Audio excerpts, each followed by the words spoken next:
السلام عليكم، كي دايرين؟ لاباس عليكم؟ كلشي بخير؟ معكم عزة الشرقاوي، كترحب بكم دائما في القناة ديالها.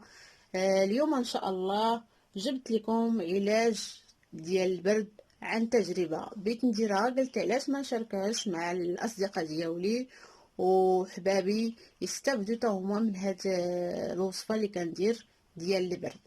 وخصوصا في هاد البرد، يعني ديما تجي ديما تمرضوا لنا وليداتنا. يعني هاد العلاج اللي هو طبيعي وصحي في نفس الوقت.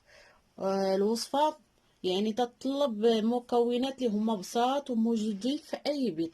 يعني البصلة كاينه في اي بيت. تناخدو جوج بصيلات صغيورين، انا عندي بصيلات صغيورين. اللي عندها بصله كبيره دير هي وحده كبيره. وعسل عسل حار، يعني هي معلقه صغيره. وعادي ان شاء الله غادي نشارك معكم الطريقه كيف تنستعملها.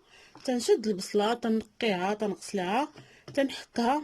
هاد الحكاكه الجهه الرقيقه غادي نحكها ان شاء الله.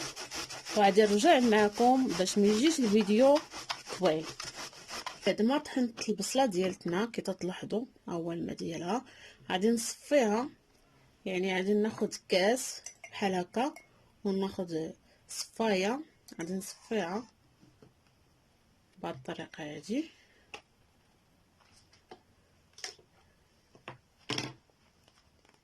يعني اللي قلتها ليه، ولكن ما عرفتش الطريقه كيفاش قلت علاش ما ندير فيديو باش يستافدوا الطريقه كي تندير ليها.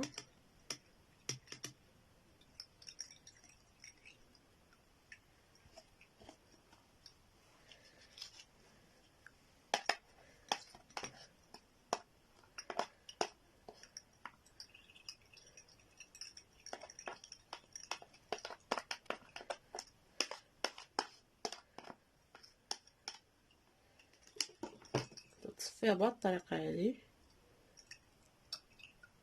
نصفيها مزيان ونرجع معكم. انا صفيت دابا الماء ديال البصله كي تلاحظوا. غادي نديرو في هذا الكاس باش يبان لكم مزيان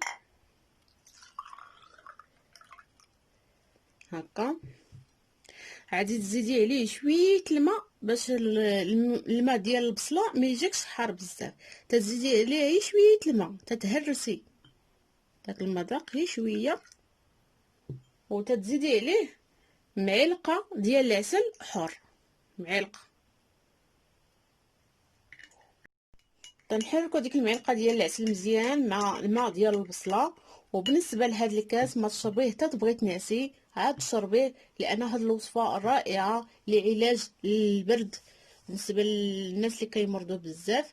نتلاقاو ان شاء الله فيديو اخر جديد. بسلامه عليكم.